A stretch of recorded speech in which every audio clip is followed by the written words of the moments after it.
Britain के विमान वाहक HMS इलस्ट्रस के कैप्टन रहे लुईस माउंटबेटन से जुड़ी कई बातें हिस्ट्री में लिखी गई हैं। उनकी फौजी काबिलियत पर काफी बहस भी होती रही है। बर्मा की लड़ाई के हीरो माने जाने वाले और जापान को झुका देने वाले लुईस माउंटबेटन ब्रिटिश भारत के वायसराय थे। वो 20वें और आखिरी वायसराय थे जिनकी आज तक चर्चाएं होती हैं।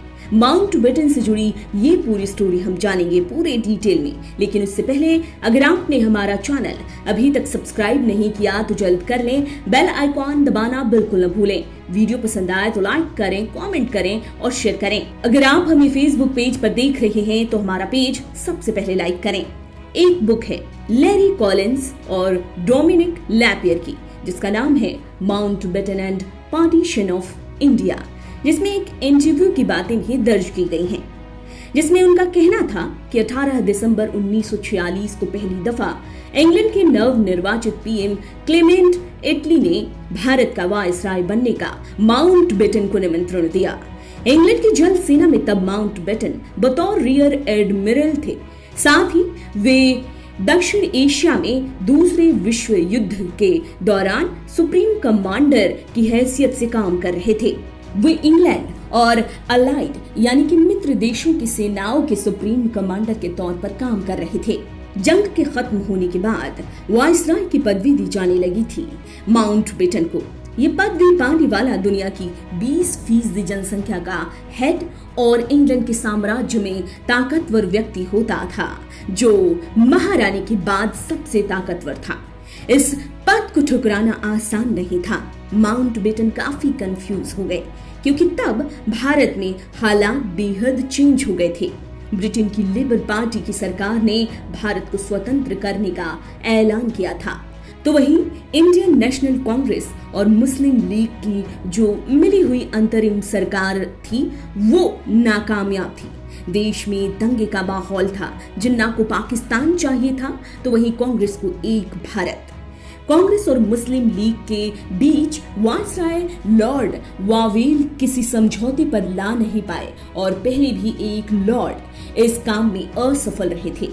अगर वायसराय भी असफल होता तो इतिहास में बदनामी होती, ये बात तो तय थी। ऐसे में माउंटबेटन कंफ्यूज हो गए। उनकी पत्नी, माँ और बाकी के लोगों ने माउंटबेटन को वायसराय न बनने की सलाह दी, लेकिन माउंटबेटन का ख्वाब था वायसराय बनना, जिसके बारे में उन्होंने Mountbatten and partition of India में खुलासा किया।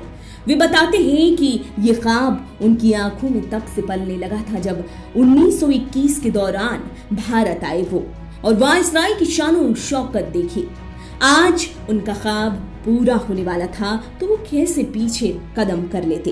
हालांकि Mountbatten and partition of India से पहले लिखी किताबों के मुताबिक वायसराय बनकर माउंटबेटन भारत नहीं आना चाहते थे, पर बाद की किताबों में डिकी यानी कि माउंटबेटन के वायसराय बनने के ख्वाब के बारे में लिखा गया। एटली को हाँ कहने से पहले अपनी पसंद के ऑफिसर, एक नया हवाई जहाज, साथ ही इंग्लैंड लौट कर नेवी ऑफिसर के तौर पर बहाली जैसे ऐसे कई शर्त थी जिसे माउंटबेटन ने इटली के सामने रखा, जिसे मान भी लिया गया। फिर 22 मार्च 1947 को माउंटबेटन भारत आए।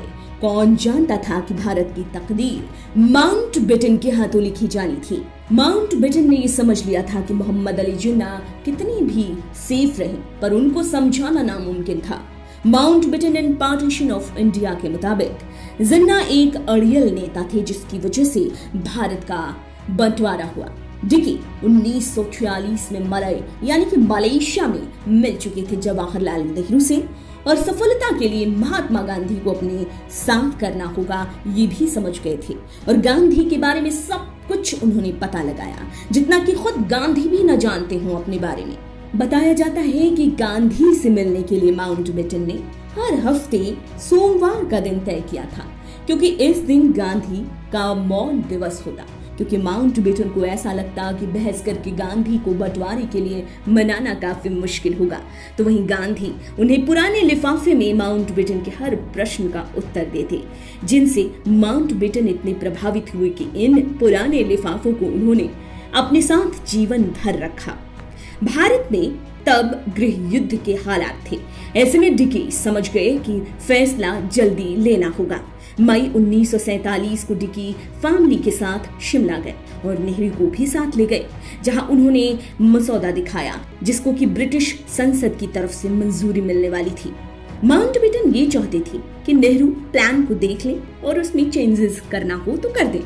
नेहरू ने किया भी वैसा ही, और फिर जब इस पर इंग्लैंड की सरकार ने मंजूरी दी तो 3 जून 1947 को ये प्लान पेश किया माउंटबेटन ने, जिसे माउंटबेटन प्लान कहते हैं कि गांधी से उन्होंने कहा कि वे जैसा चाहते हैं करीब करीब वैसा ही है।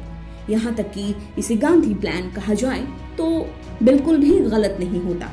प्लान के हिसाब से देश 2 भाग में बंटने वाला था।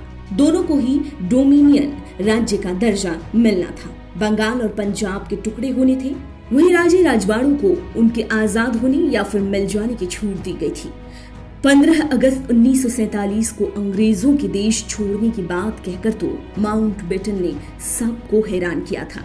माउंटबेटन ने आजादी से 2 हफ्ते पहले जो संबोधन दिया वो सुनने लायक था। उन्होंने अपने संबोधन में चैम्बर ऑफ प्रिंसेस के राजाओं साथ ही नवाबों को संबोधित किया। उन्होंने संबोधित करते हुए चेतावनी दी कि रियासतदारों के हालात अंग्रेजों के जाने के बाद अब बिना पतवार की नाव जैसे हो गए हैं।